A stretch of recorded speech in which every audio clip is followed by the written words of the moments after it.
back to Vox Popcast, the weekly pseudo-academic pop culture analysis roundtable with drinking and swearing. My name is Christopher Maverick, but you can call me Mav, and I am once again here with my co-hosts, Wayne and Hannah. How's it going, guys?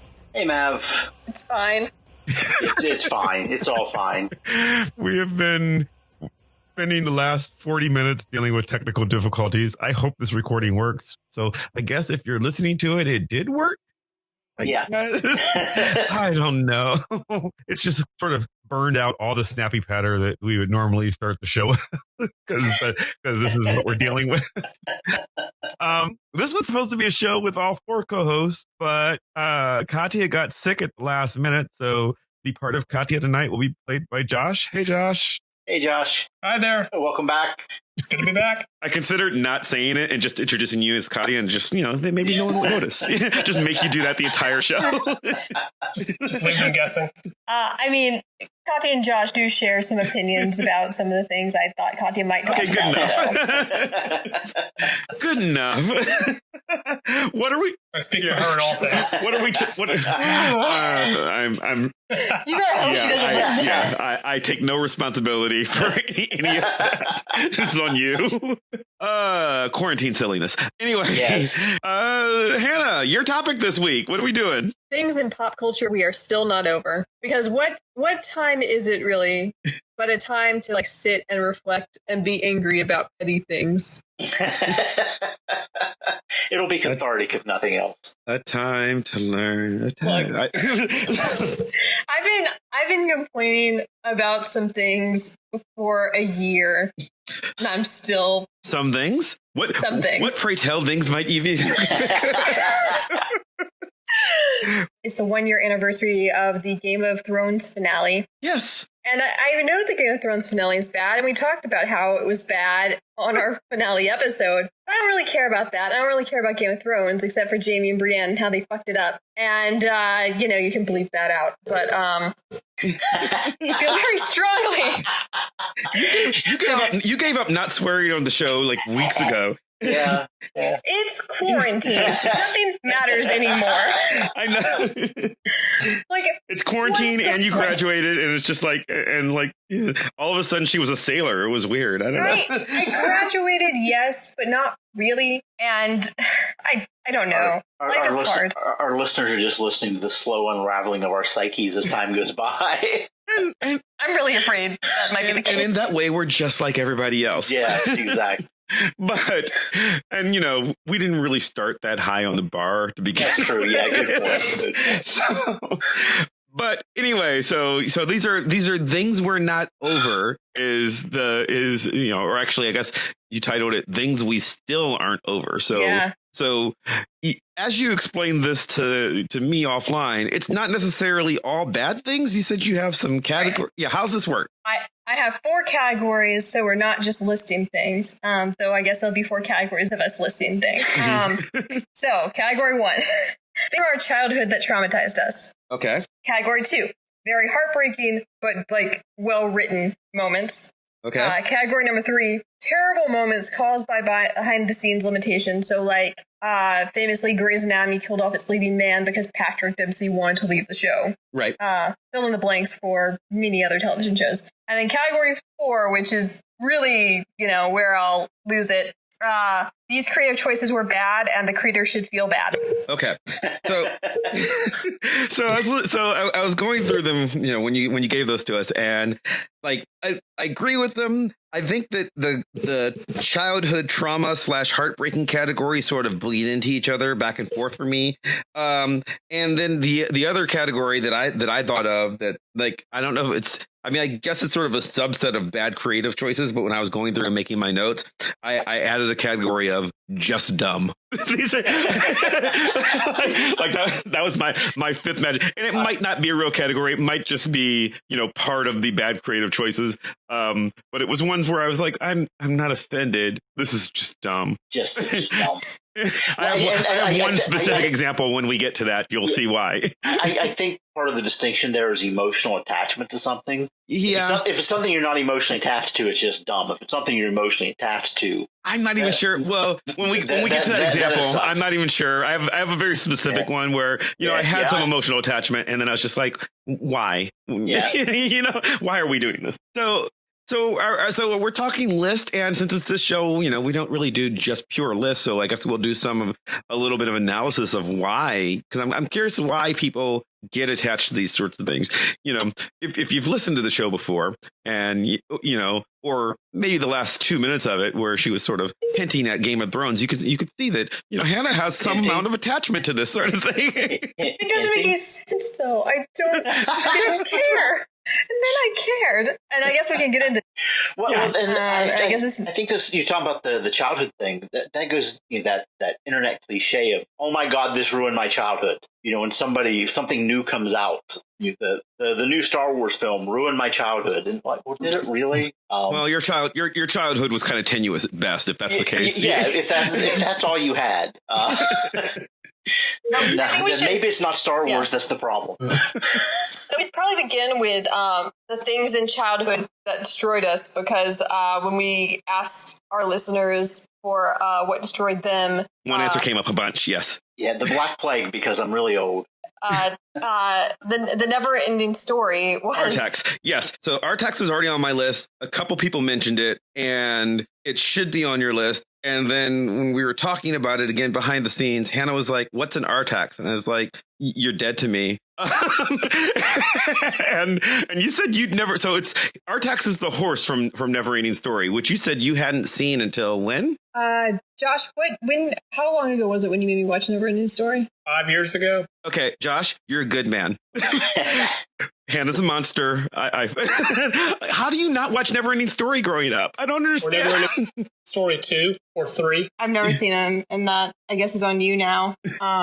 Others are not as good. Yeah, the others are not as good. I can forgive. I can see all diminishing returns. Yeah, I can see going 2, 3. I don't care. But number one, this is like assuming now Wayne is slightly forgiven in that he was older when it came out, but you've gone back and seen it since then, right? You do realize that children's consumption of entertainment is somewhat dictated by their parents, so this one's not super on me. I mean, I was probably too old to go see it in the theater when I went to go see it in the theater, and I remember liking it as a movie, and I don't remember giving it much thought since. Okay. So this is because Hannah said things that destroyed me, and then people put that down, and basically Neverending Story, it's a wonderful fantasy drama for children, and then right in the middle of it, and it's not the end, one of your heroes is right in the middle of it, Atreyu is walking his horse, he and his horse have to cross Josh, I think it's called the Swamp of Despair, is that what it's called, or is that Princess Bride? That sounds right, yeah, that might be Princess Bride, but basically they're crossing this swamp, and the swamp is magical and it makes you sad. So you have to keep moving, get across the entire swamp before you get too sad and you just drown in the swamp. And the horse gets sad and just stops. Fight the sadness, Artax. Yeah. Don't give up. Atreyu just like begs the horse. The horse is his best friend. He begs his horse to just keep going, just keep hope alive. And the horse is sad. So the horse just stands there and allows himself to sink into the swamp and die. It is the most tragic, horrific thing that scars you for life as a child, and there's no good reason for it. I mean, the reason for it is to make you feel stakes for the film, but it's devastating. It's emotionally devastating to this day. This is why you should ride across the desert on a horse with no name. Good horse. I understand. Well, I think that like all Swamp of Sadness, by the way, which is basically the same. Yes. But I mean, like, isn't like this like all childhood traumas from like movies, like Bambi's mom? Not all, but a lot of like. I mean, that's like a parent/animal thing. Like Mufasa, I think was the big one for my generation. Mm-hmm. But what about like reading a book like Where the Red Fern Grows, and it's this nice story about a boy and his dogs. And just for some strange background on Little Wayne, I grew up in the country, as we've established before, but the whole coon hounds, one horse town. and the horse is now dead. No, but my dad raised hunting dogs. We raced them instead of hunt them. But I have gone out coon hunting in the middle of the night. So Where the Red Fern Grows is almost autobiographical for me in many, many ways. Except, I never had to kill the dogs.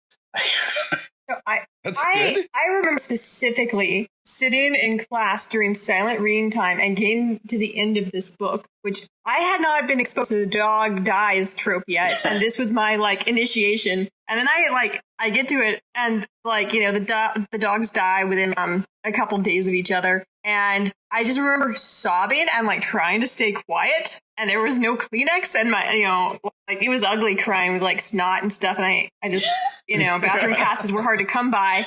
I've never read Where the Red Fern Grows, but I did read Bridge to Terabithia. Oh God. Oh well, that's where we've crossed into human territory. Yeah.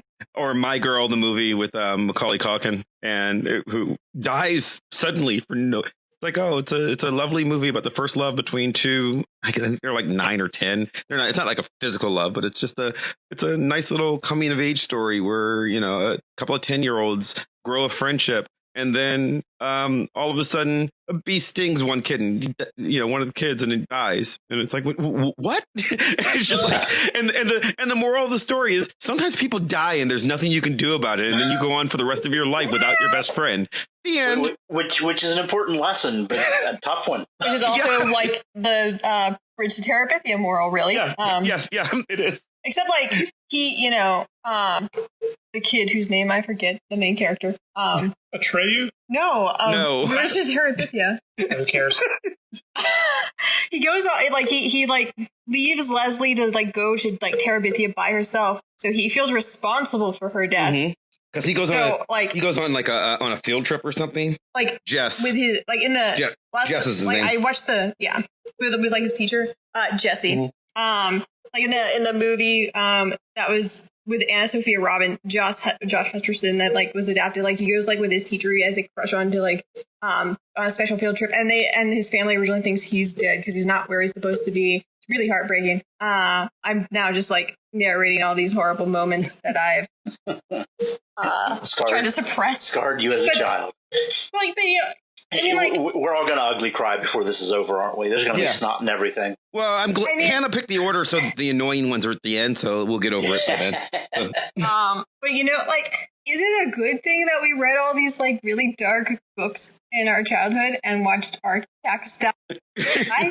Me in my 20s. Everyone else in their age. So, I guess if it makes you stronger, so that when people die for real, you don't care because at least they're not a horse drowning of its feelings in the swamp of sadness. I don't. My high school / middle school, somewhere around 7th or 8th grade, they gathered us all together in the auditorium for a movie day and showed us the movie of Where the Red Fern Grows. And I hadn't read the book. Oh, no. I hadn't read the book at that point. And we had coon dogs at home. That was a bad day.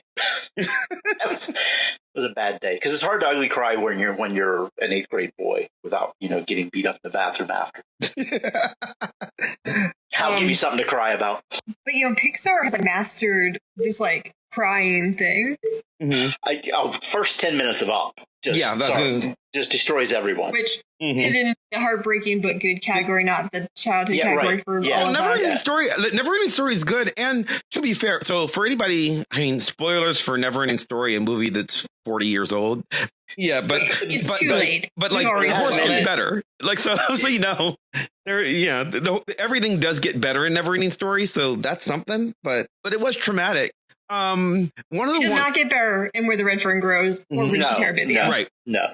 One of the ones that came up when I was asking people about this a couple of times, and it wasn't really one for me, but I guess for children of the 80s like myself, the 70s and 80s, some people brought up the death of Optimus Prime in the Transformers cartoon, or actually in several of the Autobots, because you've been watching, and I get this one. It didn't really affect me that much because I'd already seen Never-Ending Story, so my heart was made of stone by then. But if you're a big fan of those cartoons and you've been watching them for 4 or 5 seasons, and then all of a sudden they're like, oh, we're going to make this movie and we're going to make a movie. And they kill off half the cast in the opening scene. And then like later, the main character, Optimus Prime, halfway through the movie, they're just like, oh yeah, he's dead. You just and like, so everyone you know and love is dead now. So, you have to buy new toys is what was really was going on. It was like, I mean, they were killing off all the classic toys so that you had to buy the new ones.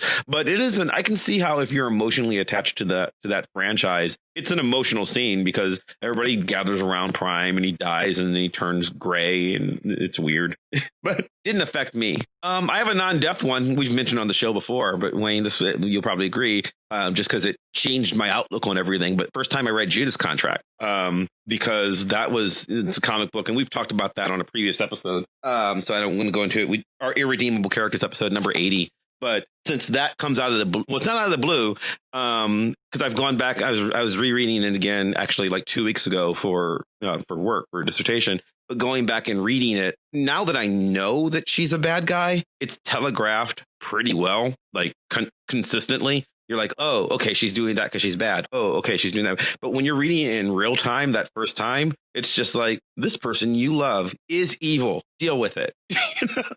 And you keep waiting for her to get redeemed, and she doesn't because she's evil. She doesn't. Yeah, and that, like, I didn't know how to process that as a kid. And she just dies. Yeah, because she doesn't want to be redeemed. Yeah, I didn't know how to process that as a kid. It's just like, no, but people get better because they see the light. That's how it's supposed to work. And, nope. Well, and the same thing, the age difference thing. While we're on the comics thing, I wasn't really a kid at this point, but I was certainly younger. But this might be hard to believe for anybody who has started reading comics in the last 30 years, but it used to be when characters died, they stayed dead, and it meant something.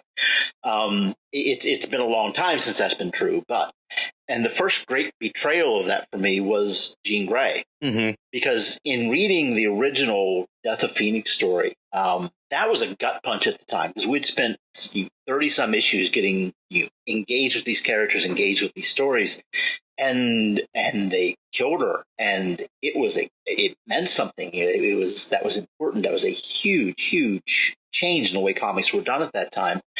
And then 4 years later, they brought her back, and I've never been able to accept it. As far as I'm concerned, Jean Grey is dead on the moon in 1979, and I don't know who these fucking imposters have been for the last 40 years. That was probably discussed either on our last episode or our next episode, depending on right. We're going to go into that more. But tying into one of the other categories, that was something where there was background, quote unquote editorial interference, which we'll probably get into on the next show as well, where they originally planned on just fixing her, and Jim Shooter, the editor, is like, she blew up an entire planet of people. There has to be consequences for that. And so they rewrote the end of the story where she died, and that was the best decision in terms of emotional resonance at the time. But there have been many Gene imposters since then. So, Josh, do you have another one, or just the Terabithia? Still getting over our tax over here. But since we're transitioning to not our childhood, I have 2 words for you, Josh. Don't. Bing bong. No. Oh, really? Bing bong. See, that's not the one I thought you were going to go. Bing bong. Bing bong.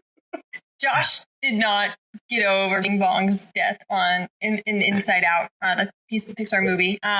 In fact, there was a time when I could say Bing Bong and he would start like crying on cue. See, a real dark time. Yeah. So I mean, Hannah, you mentioned briefly a few moments ago that you said Pixar is good at this. I mean, obviously there's Up. For me, I mean, their most recent film, Onward is just such a gut punch of a movie. Yeah, it's really joyful throughout most of it. And then the end, which, spoiler alert, you think that the movie is about the main character meeting his father for the first time because his father died before he was born. Actually, the movie is about the fact that even though he didn't have a father, his brother has always been there for him for his big moments. His brother's only like 2 years older than him. It's not like his brother raised him. His brother is a slightly older brother who remembers his dad, but only barely. I think he's like maybe 3 years old. Yeah, but like he's a toddler. It's not like he is a teenager, but he had someone who was there to play catch with him. He had someone who he could share memories with, and he looked up to his older brother, and his brother pushed him to be better. And I was not expecting that. Mm-hmm. Like, I won't say more about the resolution. I was not expecting it at all. But I thought it was better than a lot of, like, Toy Story 4 is the second most recent Pixar movie, and I thought that was just extremely emotionally manipulative. I think that they just tore Woody and Buzz apart for like no good reason. It didn't make sense to me as a storyline. Josh is also shaking his head. I actually sat in the theater and cried. Actually, I think I've told this story. I sat through the theater and cried through the credits. We had to leave. I was sobbing outside the theater. We moved by some security. And I had to make sure that I was like, I'm crying over Toy Story 4. My boyfriend's fine. It's fine. But like, honestly, well done. But I think that the reason why like so many Pixar movies, and I guess some of these other stories resonate, is because we've gone through some of these moments ourselves. Sure. Also, like, maybe parents should stop worrying about what their kids are like reading and watching, because like everything they keep handing them is just full. Well, I guess something I hadn't thought of. I recommended. I've been doing graphic novel recommendations. On God. Facebook. Okay. Yeah. Let me just emotionally preparing myself for what you're about to mention. Okay. Go ahead. Yeah, and I recommended this yesterday, not realizing I was doing it on Mother's Day. Oh God! Yeah, you did. Oh, jeez. What the hell were you thinking? Only later did that cross my mind. And let me preface this by saying my mother, my 97-year-old mother, right now is been in the hospital, and her health has not been good the last couple of weeks. So I've had a stressful couple of weeks for reasons other than the quarantine. For the most part, things are fine. But she's 97. She's 97, and that's always going to be an issue. Yeah, exactly right. So I recommended the graphic novel "I Kill Giants," which is wonderful. If you haven't read it, please do. Prepare yourself. It's a tough read. It's about grief and loss, and it's heartrending. It's really good, but it just destroys me every time. And I say every time. I have obviously reread it knowing it's going to destroy me. Yeah, I've read it a couple of times. I've taught it in a class. If I remember, I'll link in the show notes to the time I was on the Protagonist podcast with our friend Joe Dorowski talking about this book. It is an emotional just punch to the gut of, if you're a person who has a mother that you've loved at any point, which probably most of us, not all of us, it will tear you apart. It is just I guess it's emotionally manipulative in that all good fiction is, but I don't mean that in a bad way. The way that Hannah meant about Toy Story. This was just a, in some ways it's you think of it as just this coming of age story, this goofy, for the first half of it, it's this goofy story about a nerdy girl who's too into Dungeons and Dragons. And then you realize there's more to it behind that. And it's about, I guess spoilers. Spoilers, the giant's a metaphor. Yeah, it's a metaphor. And she's losing her mother. And it is heartrending. And then Wayne, you'll sort of to think about it, it's as the opposite of Onward, where Onward is about this, this young boy who, an older brother stepping up and just sort of discovering that, wow, my brother really did try to fill in for my dad. And I Kill Giants, as I've read it successive times, every time I read it, I feel more and more for her older sister, who is just the story there is there's an older sister who to the main character, she hates her. She's like, oh, God, she's such a pain in my ass. But then you realize that it's really just this girl who's not an adult. She's like 18, and she's, while their mom is in hospice, she's essentially raising her 16-year-old and her 16-year-old brother and her 12-year-old sister. Like, she's doing the best she can, but she's only barely an adult, and it's and you have to pick all that out through subtext. And it's just it is such a great family story. It is an emotional and this certainly doesn't fall in the category of things we're not over or things we hate, because I love this book. But if we're talking about just emotionally wrecking you, this is a good choice. Yeah. Well, I don't think we have to hate it. Do we have? Do we have it? No, we're just not over it. We're still emotionally affected. Yeah. And that's definitely one of them. I recommended it yesterday. I have, given my current circumstances, I have no intention of rereading it for a while. Josh, you said that one of your favorite books falls under like the category of like heartbreaking but good, right? Yeah, sure. Which one are we talking about? The Invisible Bridge. Your favorite book. Do you remember it? So I guess it's like a Bildungsroman of this like young Hungarian Jewish student who goes to Paris for architecture school, and like It's about him learning to be an architect. He falls in love. Then World War II happens, and he has to go back to Hungary, and he's living in Budapest, and then he ends up in like the concentration camp, and it's just a wild ride of stuff that just happens to him, and it's just seems like it can never get any better. And then things kind of work out, and then communism happens. The Iron Curtain falls, yeah, and the novel takes place over like I had to do the math after I finished it because it takes place over like 15 years or something, and you realize like this guy started out as like 18 at the first chapter. By the end of it, he's like in his late 30s or something, and he's like restarting his career. He's like trying to go be an architect again, but he's just starting over from scratch in like kind of early middle age, and it's just a real gut punch of a novel because of all the stuff that happens in it. But really good, great prose. So, is it the end that he has to start all over? That's the biggest. Yeah, there's like a time jump at the very end, like an epilogue, and then you have to like do the math to realize how much time has actually passed. But it's a great story because it's like an Eastern European World War II story that you don't often see that much. And Hungary just has such a fascinating history in World War II because it was sort of allied with the Axis powers, but had its own fascinating internal politics. So it's just a really interesting story. The first half takes place in Paris. The second half takes place in Hungary. Anna, did you have one? I mean, I feel like most of what I read is heartbreaking but good because I read 19th century Very novels. much the sympathy, the age of melodrama. I mean, I could like sit here and list off a bunch of books about sympathy and the Victorian novels specifically, like Audrey Jaffe's Scenes of Sympathy. For instance, if you are a Victorianist and feel like, or you feel like reading about what people have to say about sympathy in the 19th century. But I mean, like you can think about Dickens's like Orphans, and all of his like portrayals of the working class, or you can think about Thomas Hardy and even like his quote unquote romantic comedy Far From the Madding Crowd. Like it's just so sad, and I think the reason why Hardy's novels are sadder than a lot of other Victorian fiction is like I think it's like the New Little Women movie where there's a line that says, at the end of a story, a woman has to either end up married or dead. And that's not 100% true, but like it could like very clichély talk about 19th century fiction. And like a lot of, novels had a very strict moral code for reasons including censorship and wanting to sell and just Victorian morality. But like Hardy like seems to understand more than some of the other writers at the time, like say Anthony Trollope, that, people like are trapped in a very strict like world, like the real world was changing. Even if it wasn't changing, the system was never good to begin with. And all these like material like factors like affect how people live their lives. And so like even if a woman dies because she had premarital sex and was pregnant, as one does when one is a woman and has premarital sex in a Victorian novel, it's not because she's a bad person. It's because society has failed her. So, if you want to be depressed in quarantine, I guess read Thomas Hardy is what I'm saying. Do not do that.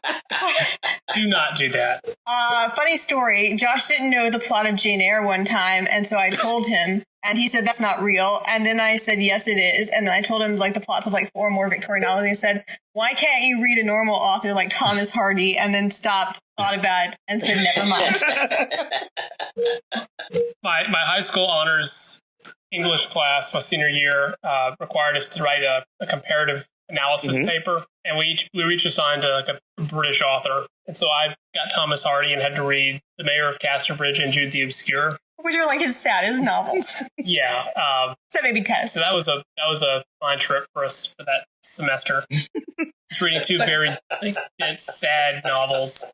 And then writing a paper about them and comparing the ways in which they were sad. But I think that they're really good. They have interesting politics, economics, and stuff. But I think that like all the things we've listed in this category are good because they're like about something. They're not like let's just kill off someone because we can or do this thing. It's like there are factors in the world that we should think about, and the writers, I think that we've all described, care deeply about social situations and like nuance. I've got one more where nobody dies.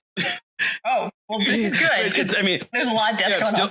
Still in the same category, and this is and this one's weird because this is where I said I wasn't sure whether to go between childhood trauma or heartwarming, and I ended up landing on heartwarming for this one, even though it came out when I was a kid. Do you mean heartbreaking or heartwarming? It's both. Okay. So, and this is a movie that I'm betting nobody else has seen other than me. But maybe, and if you haven't seen it, you should make sure you have a complete box of Kleenex and just someone to hug at the end. It's very important. It's a 1982 film called Savannah Smiles. Yeah, see, there you go. Okay, Savannah Smiles is the story of a little girl. I want to say she's 6 or 7. She's got relatively wealthy parents. But she always feels ignored by them. And she's just a lonely little girl. And one day, she decides to run away, but and she's found by a couple of just ex-cons of a couple of ne'er-do-wells who find her and realize who she is and realize she's our way to riches. So they decide to they didn't intentionally kidnap her; she just shows up, right? So when they find out she's missing, they say, we're kidnappers. We want, pay us $1 million or whatever, or you'll never see this girl again. And over the next, the movie's not long. It's probably 2 hours long. But over the series of adventures that they're with, they just fall in love with her. So the people are trying to get her back and everything, and she doesn't want to go home. She never wanted to go home because she hated being with her parents, and she just falls in love with these two guys who they take really good care of her, and they buy her a puppy and they laugh and joke, and it's just a cute little kids movie. And at the end, one of the criminals just decides, he loves her too much. He can't make it about the money. So he basically calls her mother and says, we just want to give her back. Meet us here so we can turn her over. And the girl's grandfather doesn't trust them. So he brings the cops. He's like, no cops and anything. We just want to give the girl back unharmed. So they show up, and the grandfather brought the cops along, and they see that the cops are there, and they essentially go, Savannah, it's time to go back home to your parents. And Savannah doesn't want to go. She's like, no, but I love it. I love you guys. I want to stay with you guys. And he's like, no, it's important. So they basically walk her over and give her back to the parents, knowing that they will be arrested for kidnapping and go away for a long time, just because they loved her so much and they know she needs to be with her family. And that's the end of the movie. It is heartbreaking. It is so there's because they essentially, other than the fact that they get greedy and they try to get some money out of it, in which they later think better of, they've done nothing wrong. They get her on accident and they take great care of her. And she's miserable before that because basically she's, a neglected child. And it's just so emotionally devastating, especially when you get to that last scene and she doesn't want to go and they know it's best for her to go back home. And nobody dies. They just go to jail. They get captured. Yeah. They go to jail. It's so sad. This is another trope of I kind of hinted at with Toy Story 4, which is Woody and Buzz are separated. But even when it's done well, How to Train Your Dragon 3, dragons go away. Mm-hmm. Or sometimes for whatever reason, people can't, Ice Age, people can't stay together, mm-hmm. And it's just not good. I don't like it. Why can't everybody be friends? And I didn't handle, so I watched New Girl while we have been in quarantine, and as everyone knows who listens to this show, because we keep talking about it, we've graduated, so a bunch of people are moving away, and we can't even say goodbye properly because quarantine. Mm-hmm. And there's a point where Coach moves out of the loft to go to New York, and they're in California, and I cried way harder about that than I really should have. Yeah. So now you want to complain about some in order to make ourselves feel better? We're going to be mean to some movies. Yeah. For I guess the transitionary category is things that happen behind the scenes that the creators couldn't necessarily control. Like all of mine are sad here. Most of mine are sad here. For instance, and I do not mean this as a joke. He was kind of a dick. Charles Dickens died in the middle of writing his final novel. The Mystery of Edwin Drood, and I don't know the end, and it really, really bothers me. Like I had to read it in my list, and I just want to know the end of the mystery. Okay, well, at least that's not. I mean, I guess it's sad in that, a man died, but he'd be dead by now anyway. It's but he couldn't have finished his book. Yeah. Again, he was a real piece of work. Like he tried to put his wife in an insane asylum because he was tired of her. Like, don't feel bad for Charles Dickens. No.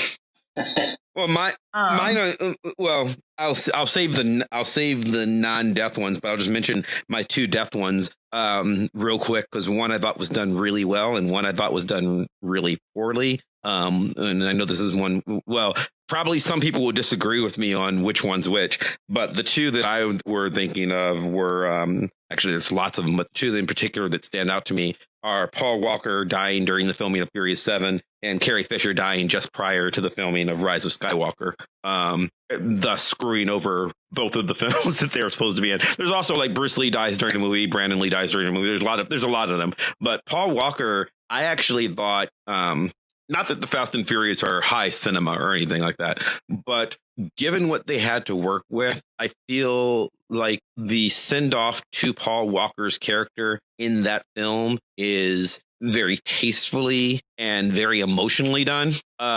Whereas my problem with Carrie Fisher, because those movies mean far more to me than Fast and the Furious movies do. I found the entire thing in Rise of Skywalker concerning her. I mean, there's nothing they can do. She was dead, but just every scene that she was in, I was just so painfully aware that it was, she was CGI'd in from prior footage, and it seemed awkward and weird to me. So I hated it because it just reminded me that she died the entire time, as opposed to Paul Walker, where I felt like, yeah, they did their best. There's points where you can tell that that's not Paul Walker, that's his brother, because that's who they cast his brother to just do fill-in stand scenes for him, and then they paste Paul Walker's face over him, and it's kind of but at least it's sort of worked with the story. He also had filmed far more of it than Carrie Fisher had of Rise of Skywalker. So she didn't film any of it. She'd filmed stuff from other she'd filmed stuff for other films that she also I will say I've rewatched Rise of Skywalker more times than maybe I should have in theaters, and there are some lines that are terribly awkward and they should have just not used it. But I mean, honestly, I would rather have had her in the movie, sure, completing her the Jedi training of Rey, and doing some stuff, and then not.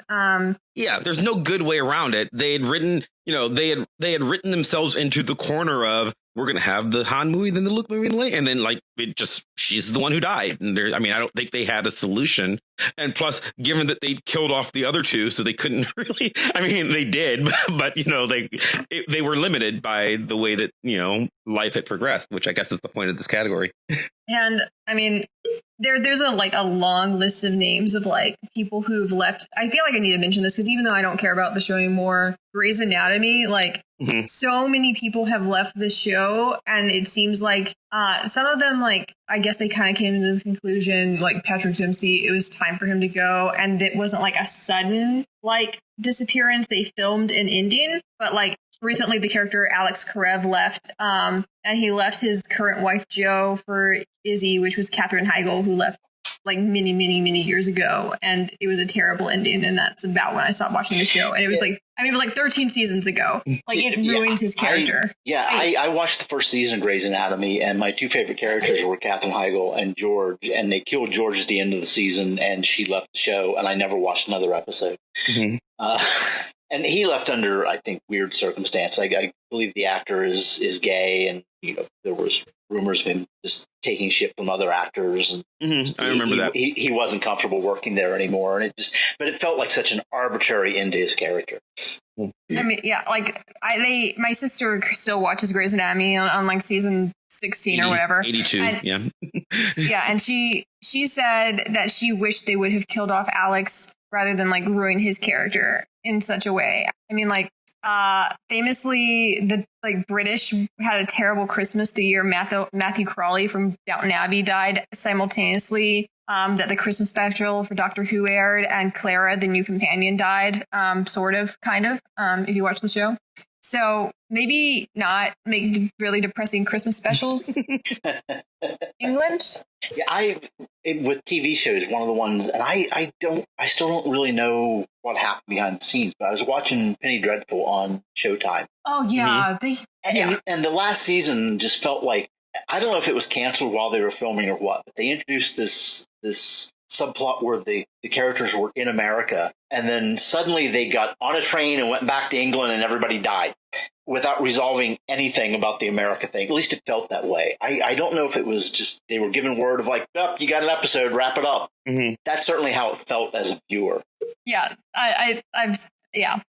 it's a very strange. My version of that is Quantum Leap, which is an older one, which like they I think they were in the midst of filming it and they were just like, oh, you're done, this is it. And I'm like, what? and so it just ends on what clearly should have been a cliffhanger, but instead it's just got like it clearly should have been a season finale cliffhanger for the next season, but instead there's just sort of a title card that kind of comes over it and says, and he never came back home, the end. Yeah, and there's probably more examples of that if you put some time into thinking about it, because shows weren't planned. They were always kind of like, well, maybe you'll be renewed. Mm-hmm. Have a good summer. There wasn't a clear ending to a lot of things. Mm-hmm. Well, I mean, Soap is one that you talk about one that that's one I'm still not really over. I hadn't thought of that in years, but you're right. Yeah, this is a show that there's no way that Hannah or Josh has ever watched. Talk about a generational gap from previous episode.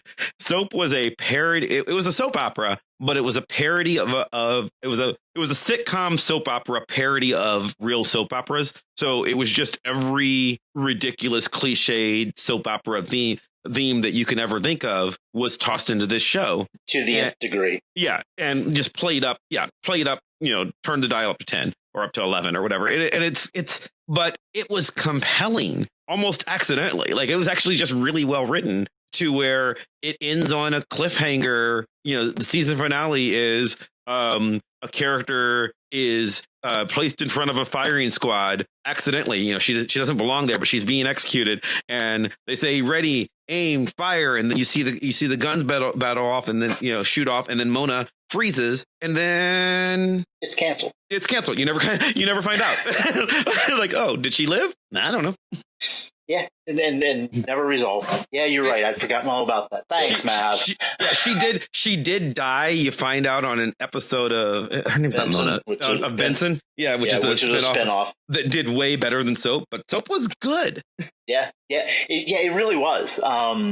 And historically significant. Billy Crystal played the first overtly gay character on television. It had been hinted at before, but as an ongoing character who was sympathetic as opposed to a cliche. I called her Mona, by the way. Her name was Jessica. It's same actress as from Who's the Boss, Catherine Hellman. Yeah, really good show.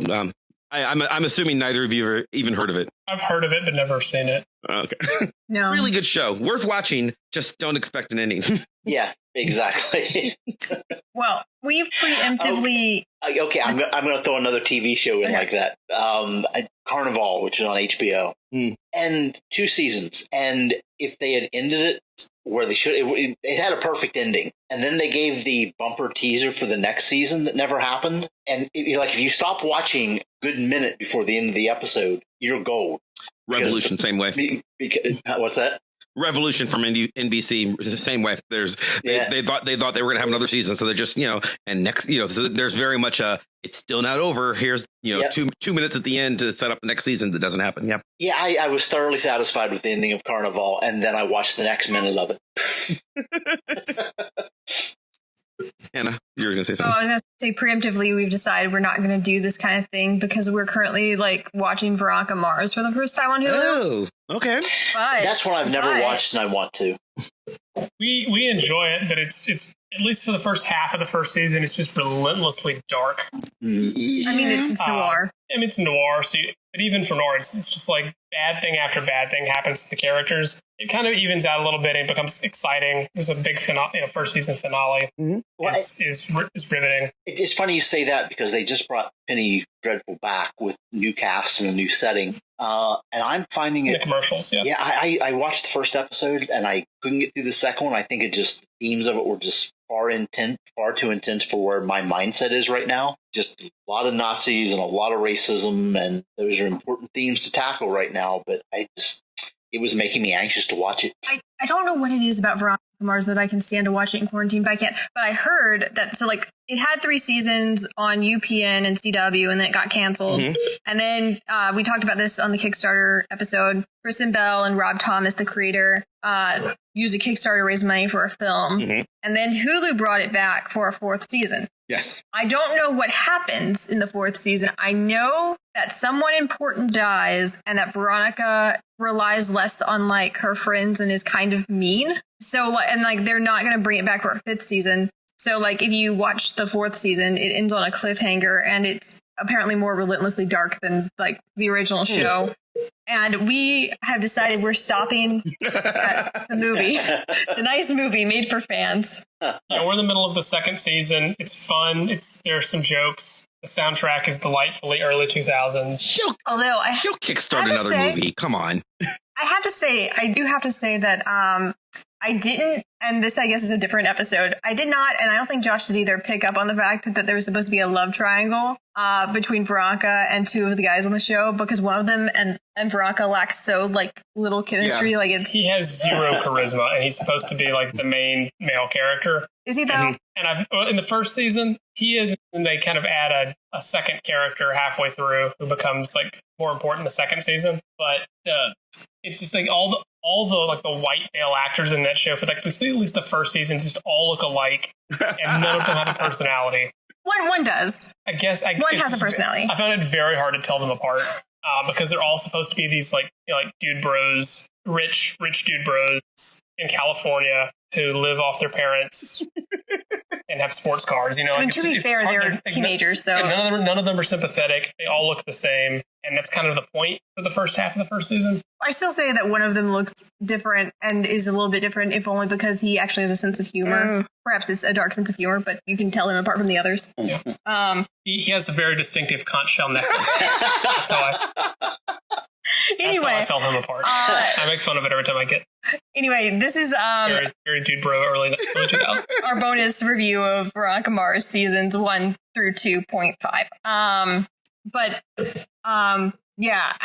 I guess I'm not watching Veronica Mars season 4 because I don't want to do another episode about how I'm upset about how things go and bad decisions creators make. She'll kickstart a movie. Come on, she'll kickstart a movie and finish it off. She's got the. What if they kill a character I care about? I don't want to. I want them alive in my mind, which I guess takes us to dumb / bad decisions by creators who should feel bad. So here's where we get here's what, and this is the one I think everybody tunes in to this episode for, and I think it's going to be weirdly contentious because before we go into them, now obviously it's not so much killing off because it was the last episode, but I mean you've given your feelings on like why the creator should feel bad with like Jamie and Brienne from Game of Thrones before.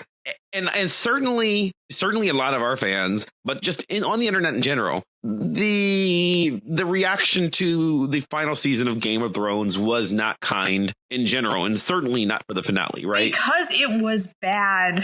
It was and here's where it's weird. It was bad. Well, see, I agree, and here's where it's weird though. I have gone through and watched it twice now, and I don't feel the need to do it a third time just because I wanted to see. And I didn't pay as much attention on the second watch as I did on the first. I just casually watched it, and my feelings on the final season of Game of Thrones, I think, are relatively in line with your feelings on Rise of Skywalker, which was, I mean, I didn't love it. I get why it was bad. I mean, there's a lot of, that was stupid. Yeah, that wasn't great. Yeah, this was, but it just, to where everybody else is like, this ruined the entire series for me. It really didn't to me. I was just like, this is, I mean, but here's the thing. It didn't. I care about the series really. I haven't seen the full series of Game of Thrones. I didn't want to watch it for reasons that you can listen to on our You Can't Like It episode. It doesn't really matter. I have watched the characters I care about, which we know, and also like the occasional clip of Robert Baratheon because Josh finds it funny. Bobby B.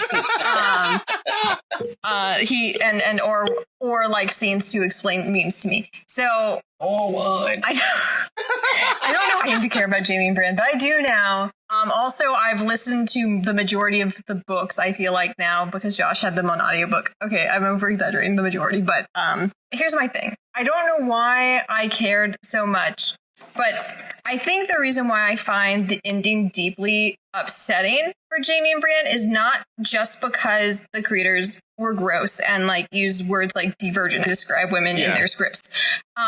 It also it's not just because they implied that if you're not a traditional woman, you can't have romance and also your sword play / a job for both Arya and Brienne in different ways. Also, Brienne is a character who wants love in her life, so like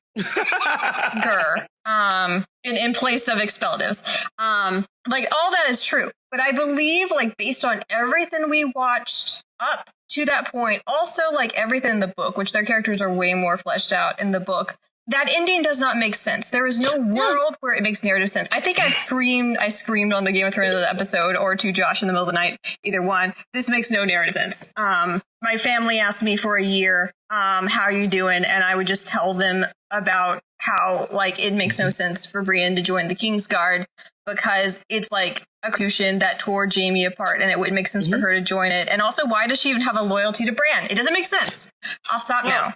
But because I'm not over it. And I think that's perfect because I think that at least with you have rationalizations you have literary rationalizations for why you didn't like it, as well as they didn't do what I want for my favorite characters, which I think is what most people like. I think that's most people's honest problem, not just with Brienne, but like everybody who hates it. Oh, the right person didn't end up on the Iron Throne. Oh, how did Daenerys become a bad guy? Oh, wah. And I think this goes into, I want to go back and we talked about like on our Death of the Author episode, we've talked about on several of our fanfic episodes, sort of the idea of there's what you write in your head and it didn't match that.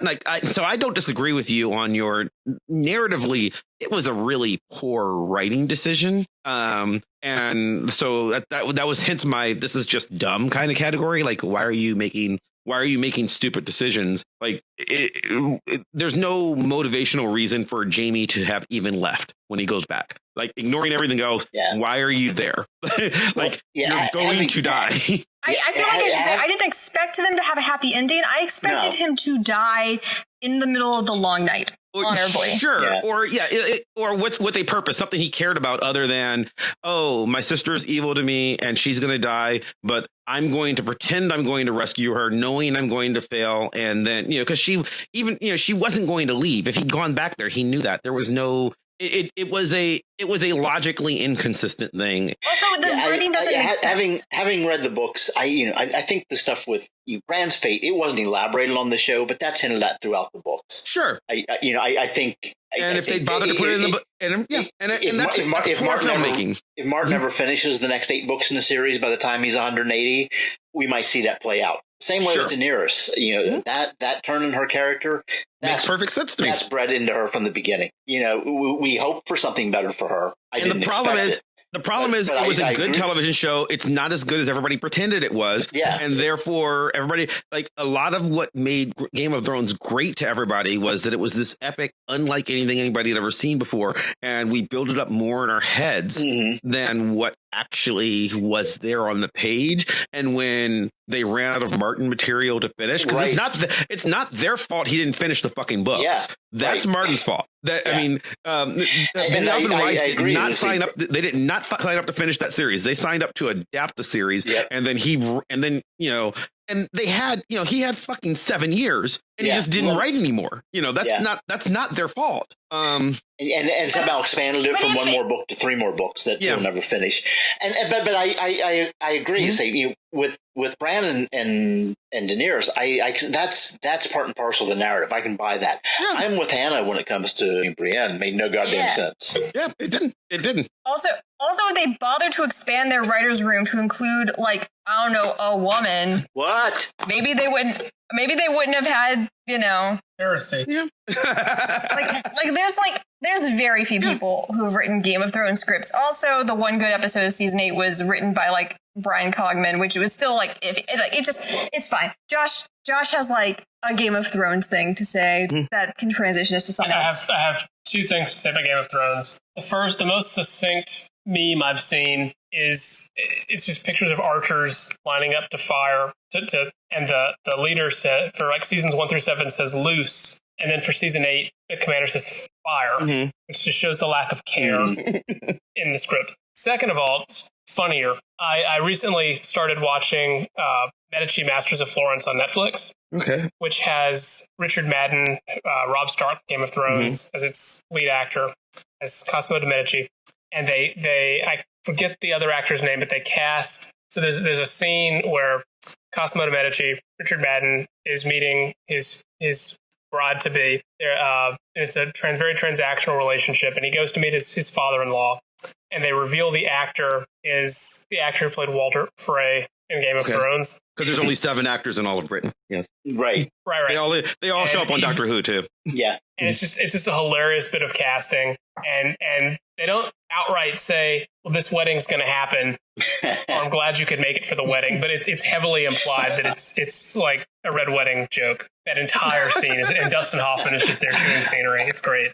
And I felt like I could let Game of Thrones go after seeing that. I felt like they made fun of it. It was fine. Yeah. I could let go. I can't let go. I've tried really hard. I do want to. I'm going to link in the show notes an article by Leslie Goodman, and it just talks about the things that I talked about briefly. But she has this concept of sort of fan discontinuity when something. She talks about how the problem with ongoing narratives is that we have fans have time to build up expectations in their heads and things might not match. And the example she uses is Harry Potter.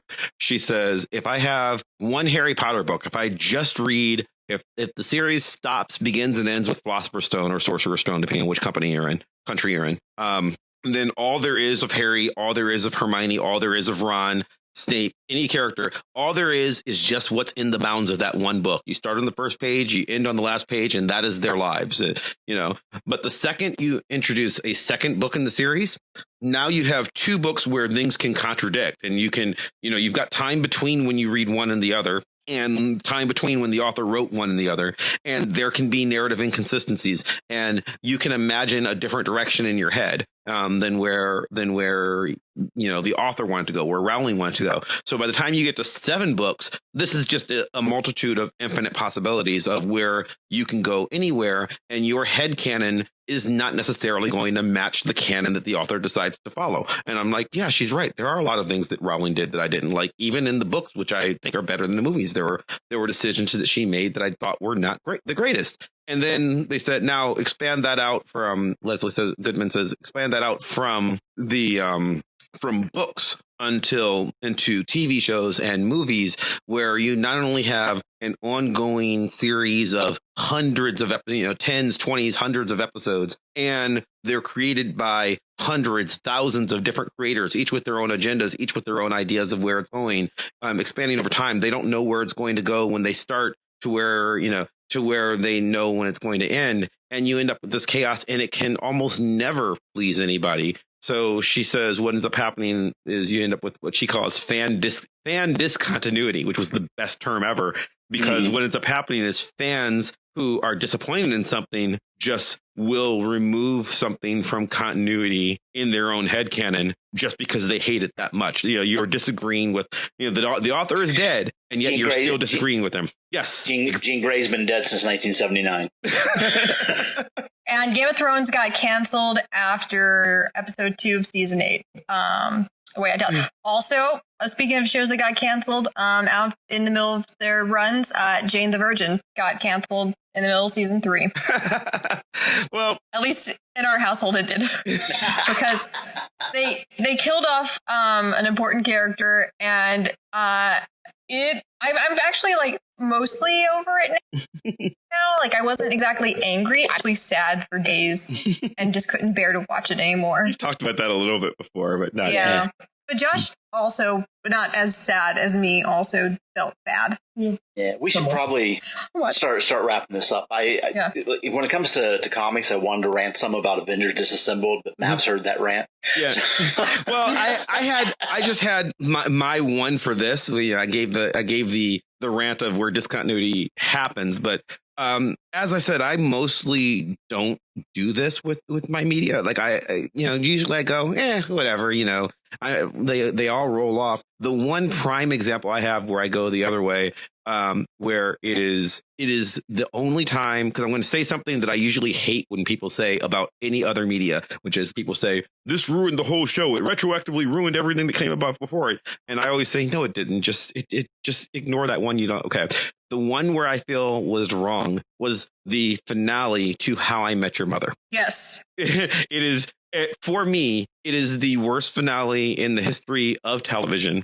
I hated everything about it. And because I've watched it a couple times just to make sure. I mean, I've had a few years and I've gone back, and I like that last season. A lot of people don't like the last season. I like the last season. I think that is a wonderful show, long as you stop on the next to last episode. If you just stop with Barney and Robin's wedding, and then add the 5 minutes from the beginning of the next episode where Ted, and then I Met Your Mother. She played in the band at the wedding.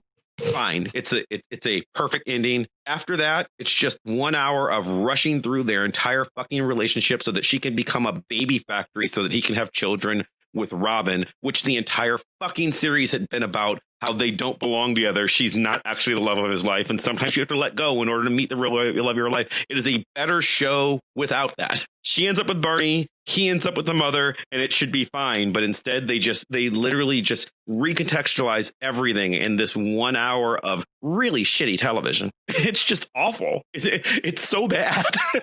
And that's the one. And my problem with it is, I mean, I have an easy solution.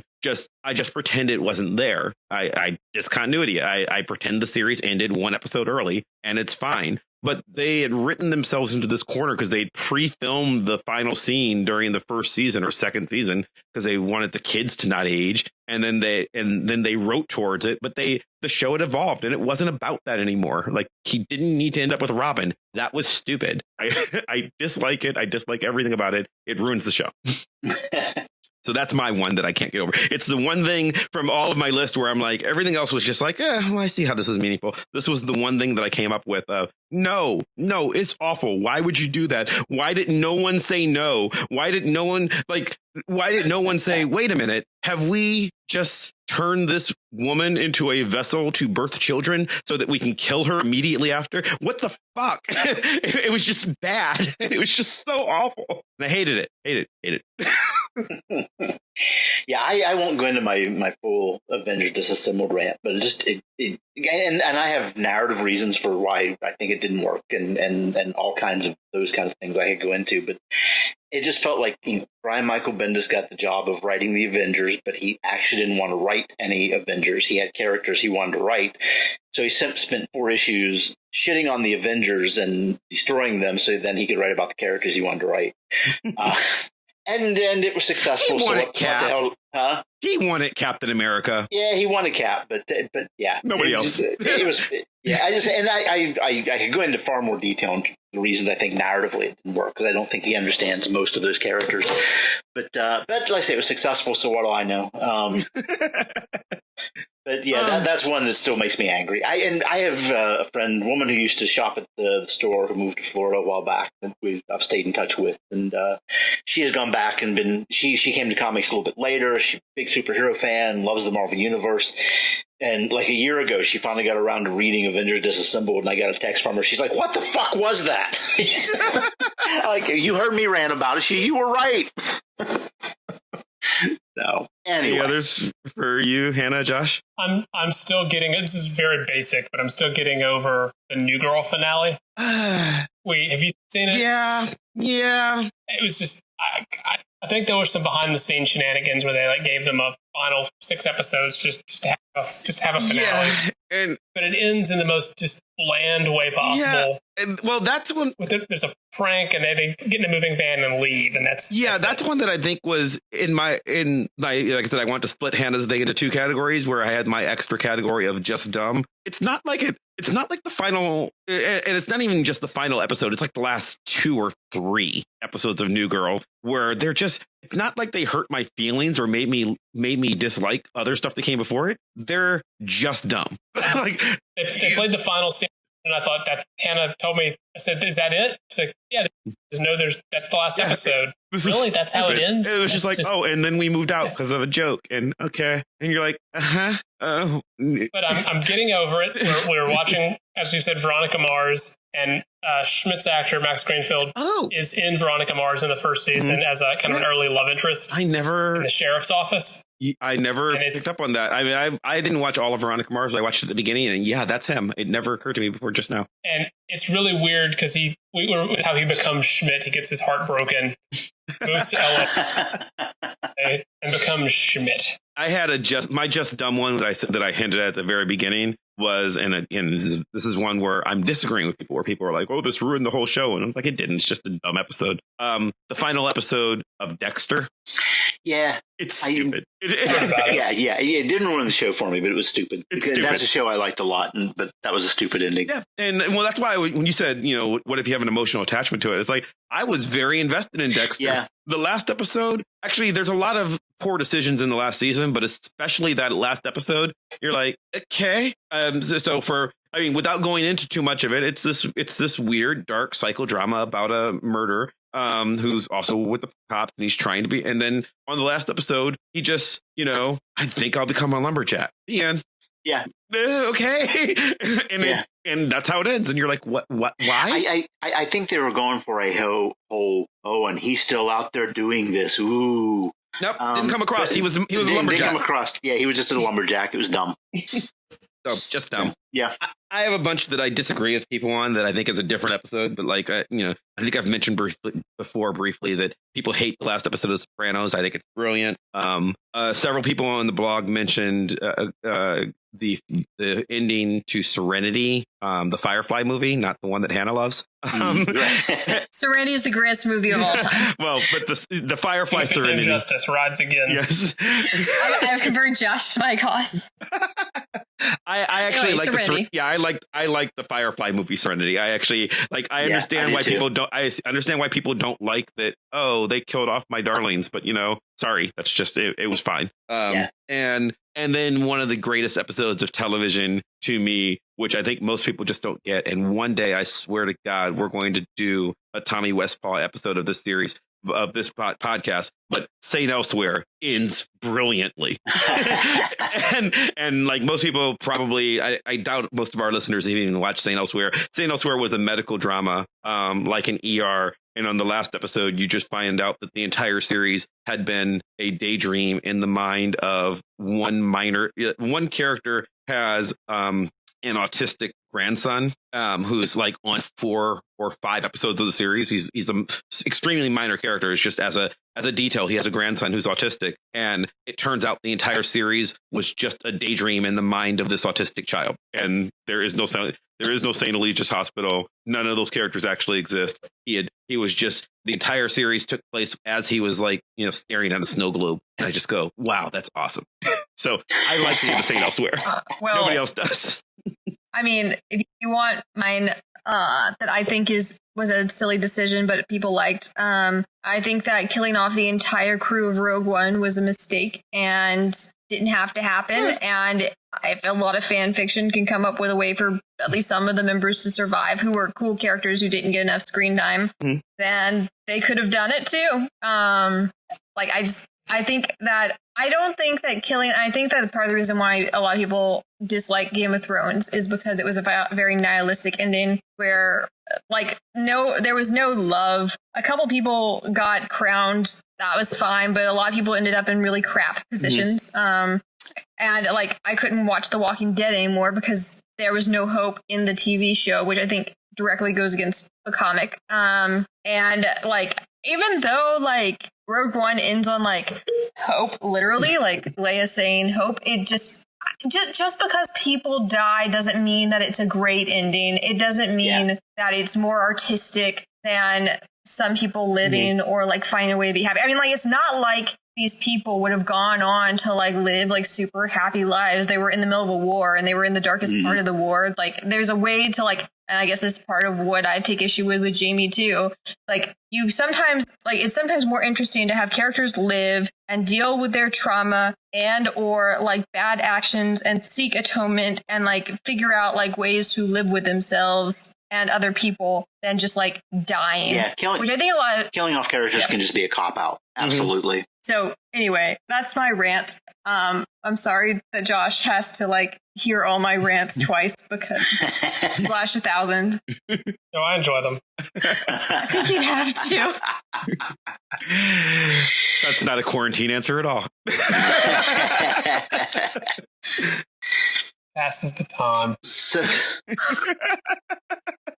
Am I just your own private podcast? Every day. That's a great movie. My own private podcast. A podcast for money and no, sorry, it's Tina Turner moment. So we've resolved nothing. Yeah, I was waiting for someone to do that, and I'm get us out of this. Yeah, I think we've resolved that we've been in isolation for too long, but we're going to keep doing it anyway because that's what we should be doing for public health. Yep. But I would be curious if any of our, we mentioned a lot of movies and books. I'd be curious, let us know if you've read any of them, what you agree and disagree with. Seriously, go write us a comment because we're all trapped in quarantine. And I'd just really like to know. I just really want to see people go, Hannah, you're crazy. Rogue One is brilliant or whatever, I mean, I kind of like Rogue One. I don't I think that it becomes formulaic at the end. And so I don't love it, but and I'm the one weird guy who hates all the Darth Vader and stuff in Rogue One. I think Rogue One's a better movie if you remove Darth Vader from it. So we disagree with stuff all the time with each other all the time on this show. If you've listened to any episodes, you can tell. But I get to talk to Hannah and Wayne and Josh. I'd like to know what other people think. So, leave us comments and let us know, and also I just want to know if anyone ever has seen Savannah Smiles, because then you'll realize that anybody who's seen Savannah Smiles will say, yes, Matt's right. It is brilliant and touching. Anyway, leave us a 5-star review on iTunes. Helps with the algorithm, Yeah, that too. I wasn't even talking about it on iTunes. I meant just to comment on the blog because I want to know what people think about these particular stuff. But yes, also leave us a 5-star review on iTunes. Josh, thanks for joining us. Thanks for having me, Josh. Josh, anything you want to promote? You never want to promote anything when you're on the show. Not today. I'm very selfish. Palindrome Hannah. You can find me on Twitter at Hannah Lee Rogers. I'm still not tweeting though, so you can read my old tweets. Wayne. I'd say same as always. Nothing new. I've been having fun with. What's keeping me sane is the occasional walk on a nice sunny day, and I've been taking pictures and posting them on my Instagram and kind of having fun with photography for the first time in my life. And considering I know Matt has spent a lot of time working on photography, I'm having fun. And I never have time for it anymore, which is yeah. And I'm getting some good feedback on it, but it's more than anything else. I'm just having fun doing it. So that's what my Instagram has been. On Instagram, they can follow you at. I have no idea what my Instagram is off the top. Tetroc 2012, I think. TETROC 2012. It's linked in the show notes. Yeah. And you can follow me on Twitter at Chris Maverick or on my blog at chrismaverick.com. You can follow the show on Twitter or Instagram or Facebook, all of the places, always at Vox Popcast. You can follow the show's blog at www.voxpopcast.com, where we post calls for comments and talk about what we're going to be talking about next week. You can also leave us feedback on shows like this one or any other one. And if you enjoy the show, and we certainly hope you do, please subscribe to us on iTunes or Stitcher or Spotify or wherever the hell else you get podcasts from. And do us a favor, like Hannah said, leave us a 5-star review. That boosts the algorithm. It helps us become more popular. And it means that we won't suddenly be canceled and have like a disappointing ending. I don't know how that would work because, like, you know, we're just not going to cancel ourselves. But it certainly does help, and we would appreciate it. I would like to thank Maximilian of thoughtForm Music for our epic theme song, building ever so more epically and playing us out. I'd like to thank you at home for listening. Thanks again, Josh, for joining us, and we'll see you next time. Bye. Bye. Bye.